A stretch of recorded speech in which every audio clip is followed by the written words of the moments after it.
खोचन यूत ना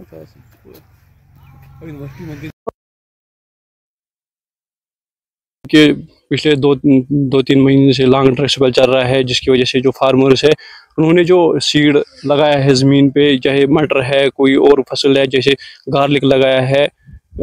और भी कुछ फसलें हैं जो उन्होंने लगाई है, जिसकी वजह से जो ये लॉन्ग ड्राई स्पेल हुआ है, कुछ सीड्स में जो कुछ स्प्राउट्स हो गए, मतलब उतनी स्प्राउटिंग नहीं हुई जितनी होनी चाहिए थी, उतनी स्प्राउटिंग नहीं हुई। और मौके मौसियात ने उन्होंने वाज़ेह किया है कि जैसे कि उन्होंने बोला कि 22 दिसंबर या 21 दिसंबर से बर्फ़बारी होने का इम्कानात है। और हम अल्लाह से ये दुआ कर सकते हैं कि ए अल्लाह हमें इन बारिशों से, हमें इस कश्मीर को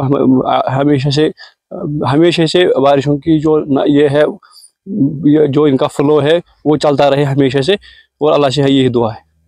जैसा कि आप देख रहे हैं काफ़ी टाइम से यहाँ पे कोई बर्फबारी नहीं हुई है, ना ही बारिश हो रही है, जिसकी वजह से ड्राई स्पेल चल रहा है कश्मीर रीजन में, जिसकी वजह से क्या हो रहा है, जो सीड्स जो होते हैं वो स्प्राउट नहीं हो रहे हैं। यहाँ पे बर्फबारी की बहुत ज़्यादा ज़रूरत है अभी यहाँ पे। जैसा कि आप देख रहे हैं सीड्स, अगर बर्फबारी नहीं हुई, सीड वो जर्मिनेट नहीं हो रहे हैं, वो डॉर्मेंसी में चले जा रहे हैं, जिसकी वजह से एक तरफ तो फार्मिंग पे तो असर पड़ रहा है, साथ ही साथ